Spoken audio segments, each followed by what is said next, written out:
Have you ever visited, or at least been tempted to visit, a fortune teller? If you have, you're not alone. A 2017 YouGov survey suggests that 1 in 5 Americans had consulted a psychic or a medium at least once, and that 1 in 3 people believed that they had experienced a psychic occurrence of some kind. Interestingly, these beliefs seem to be especially common in women, with nearly half reporting that they felt the presence of a ghostly entity or spirit, compared to just 30% of men. Although this survey does little to answer whether psychic abilities are real or not, it highlights just how many people believe and have faith in them even to this day. But back in the early 1800s, these practices would have felt very real to those involved, and a simple psychic reading could become life-changing. And that's what happened in today's case, when young Regency-era women were being offered the chance to lift the veil and glimpse into their future. They were tempted with the promise of finding their soulmate or discovering who their future husband would be. It was a difficult opportunity to resist, and even though this case happened over 200 years ago, these promises sound eerily similar to the adverts and claims we still hear from psychics today. This is the story of Andreas Bichel, a 19th century scam fortune teller who became known as Germany's Jack the Ripper. Please note, this video explores historical crimes and is intended for educational and documentary purposes. It contains non-graphic discussion of tragic real-life events that are already publicly available. Viewer discretion is advised. Andreas Bichel, sometimes referred to as Andreas Bichel, was born in around 1760. He lived in the town of Regensdorf, Bavaria, Germany. Andrew came from a poor background and started out life as a peasant. But he managed to find his way, and although life was hard, he just about got by. Andrew got a job at a local inn, and after living a frugal life of scrimping and saving, he managed to buy his own house.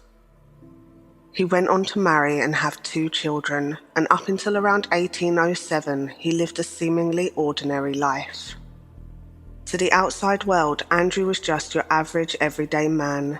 He had a home and family, he went to church, looked respectable, and largely went unnoticed.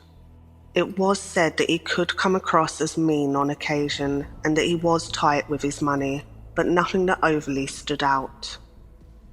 This is how he was described by Major Arthur Griffiths. Until his terrible misdeeds were finally brought home to him, he bore a decent reputation. He was not a drunkard, nor a gambler, nor quarrelsome. He was married to a wife with whom he lived on good terms, had children, and was esteemed for his piety. But despite his good reputation, neighbours had begun to complain that they suspected him of raiding their gardens at night and stealing their vegetables and other items. And eventually he was caught by the innkeeper he worked for right in the middle of trying to steal a bale of hay from his hayloft. It turns out that Andrew had been supplementing his income with petty theft and deception, but on the surface he appeared plain and normal.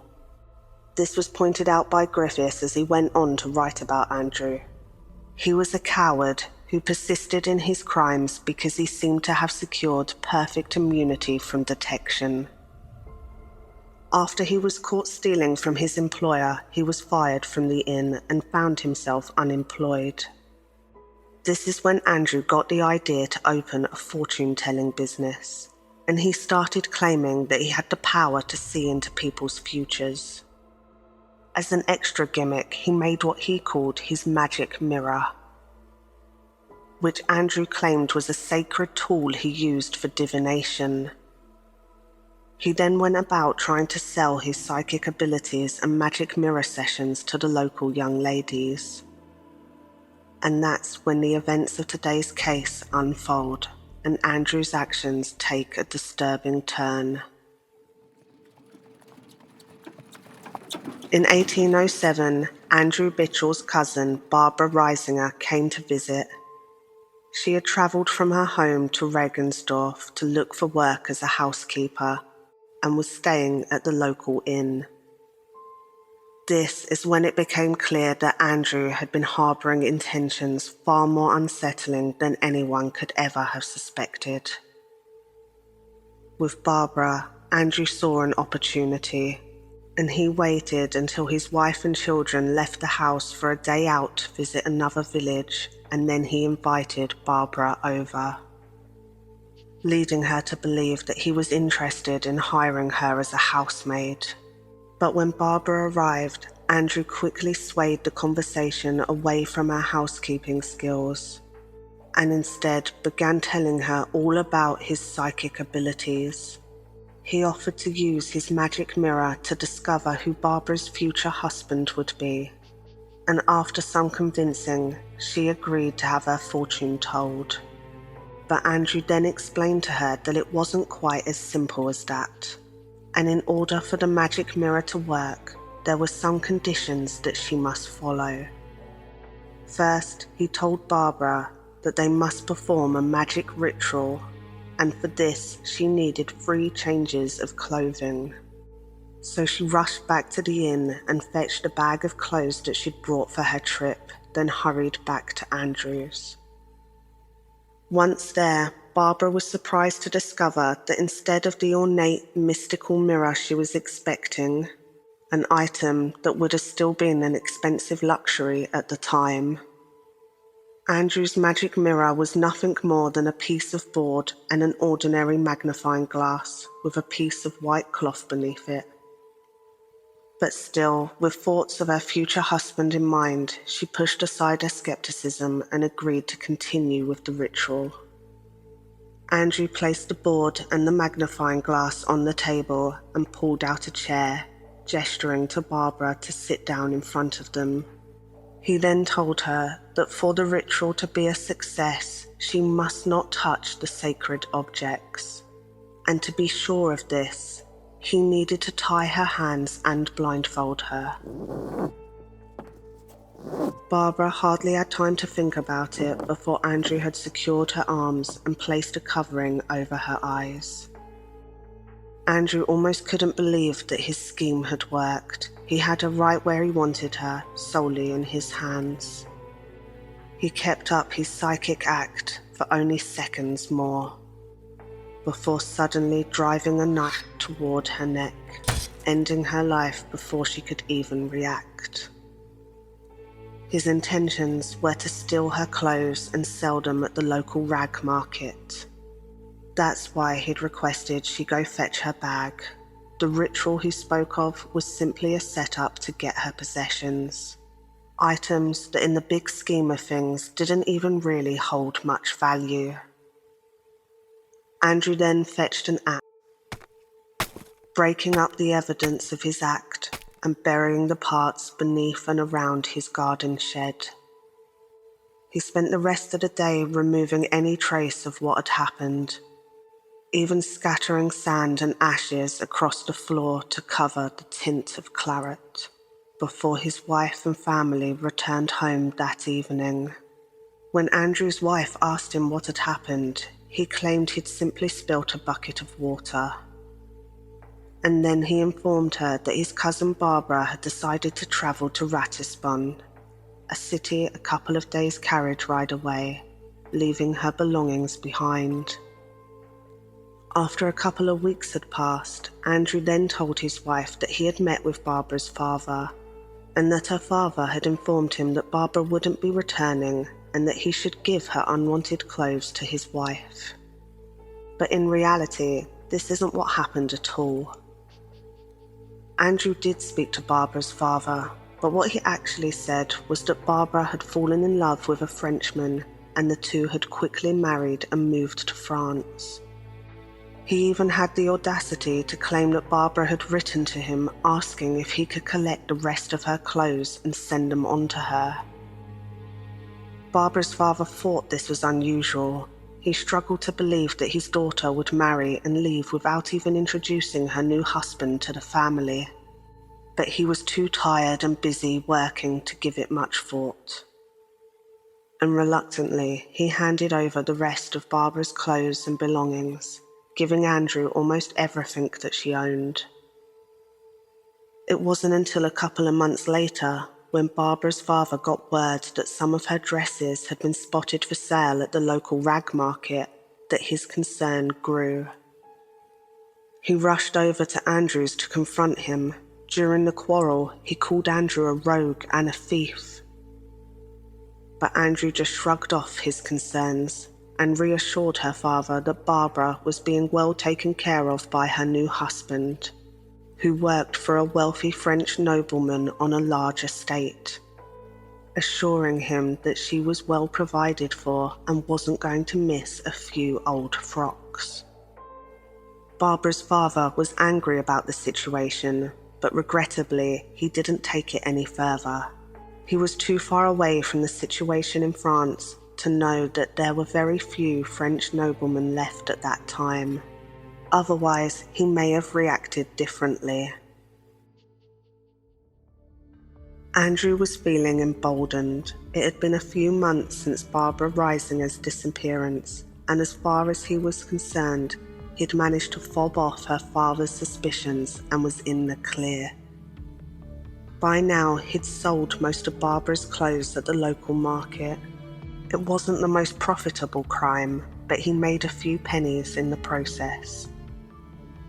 He almost immediately wanted to replicate what he'd done, and using the same fortune-telling ruse, he'd skulk around the outskirts of the village in the search for lone women. He'd then try to woo them with talk of his magic mirror and promises of seeing their soulmate. But he was surprised to find that strangers didn't trust him quite so easily. Many of the ladies he approached just acted polite. Some promised they would show up for a psychic reading, but then they never did, probably sensing the uneasiness of the situation and staying well clear.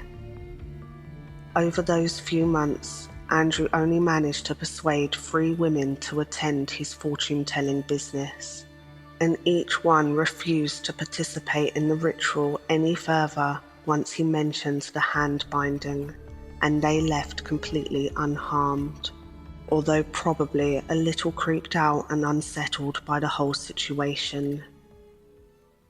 That was until tragically a young woman named Catherine Seidel happened to catch Andrew's eye.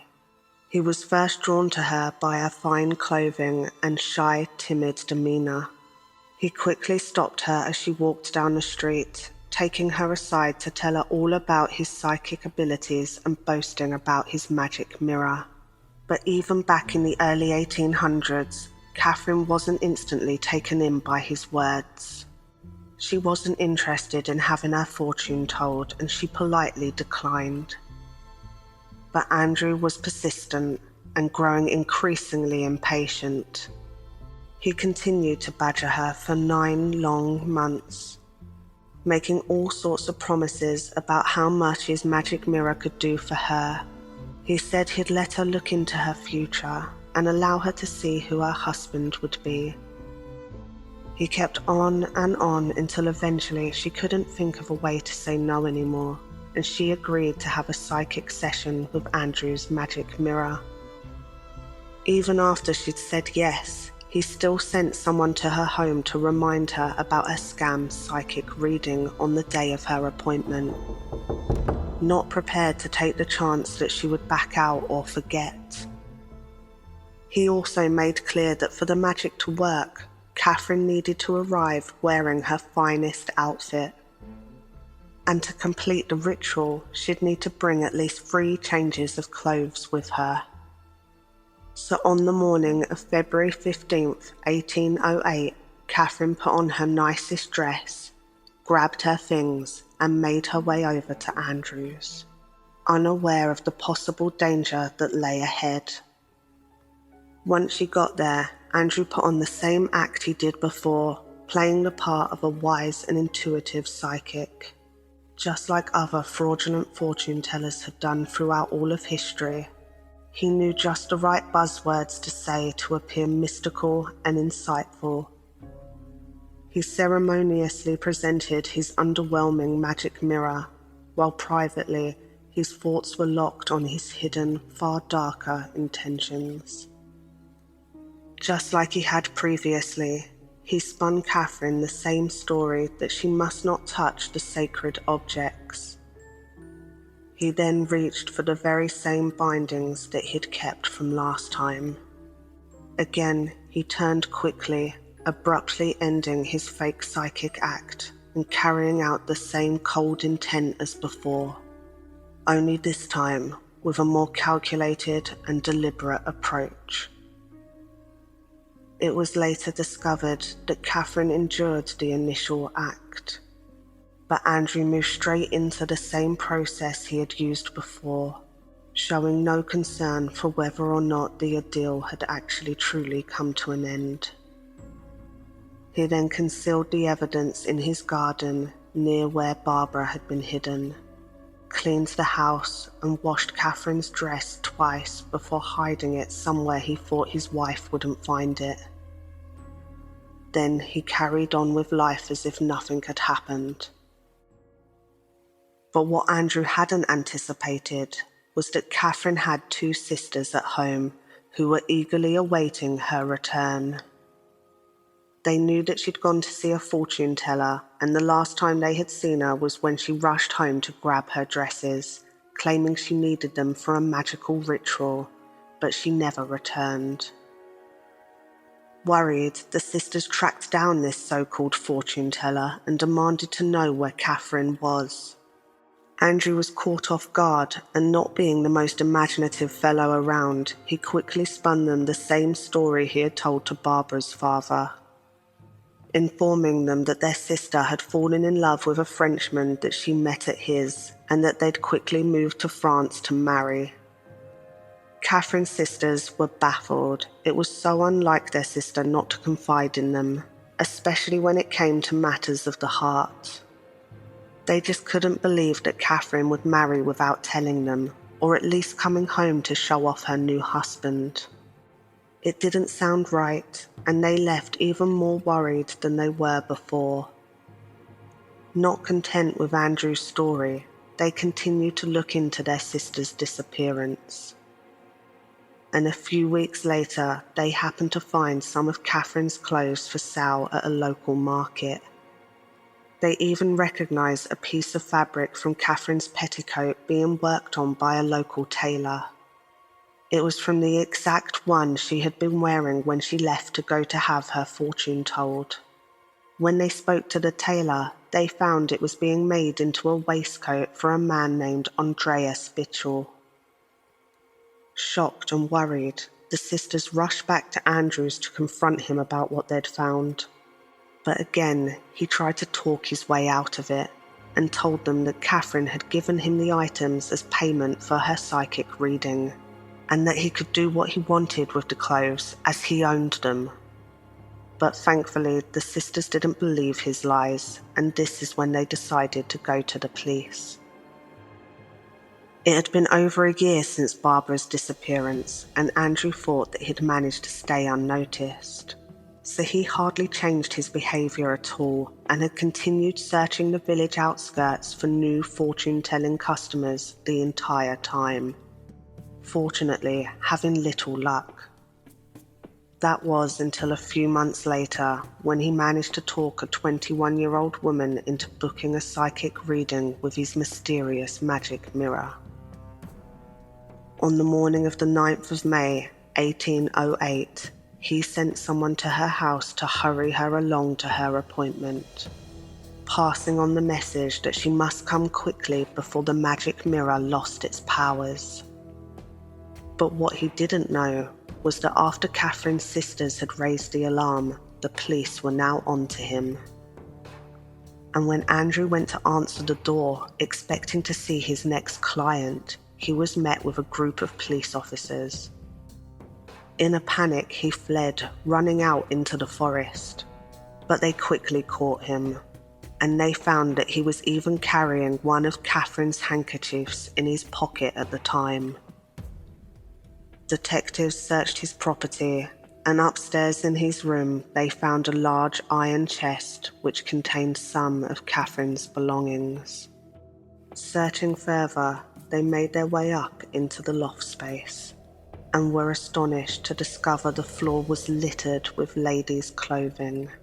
There were dresses, slips, and undergarments strewn out everywhere. But yet there was no trace of the missing women themselves. At this point, it was unclear exactly just how many women may have fallen for his awful scheme. Police were beginning to run out of places to search. That was until one officer's police dog was noticed persistently sniffing in the garden, specifically returning to the area around the shed. This was long before police dogs were officially trained and widely used, which didn't happen until much later in the 19th and early 20th centuries, making this one of the earliest recorded instances of a dog actively assisting detectives in solving a case. Truly ahead of its time. Following the dog's trusty sense of smell, the officers investigated the area, and it didn't take long before they found what they were looking for. In the corner of the shed, under a pile of rubbish, they found the first set of clues. Shortly after, more were uncovered, some hidden among old items under or near the shed. Eventually, the police discovered everything, and it became all too clear what had happened to Barbara and Catherine the day they went to get their fortunes told. When first questioned, Andrew was reluctant to tell detectives what they needed to know. He tried to blame what had happened on some strangers who had supposedly broken in, but the police didn't believe him.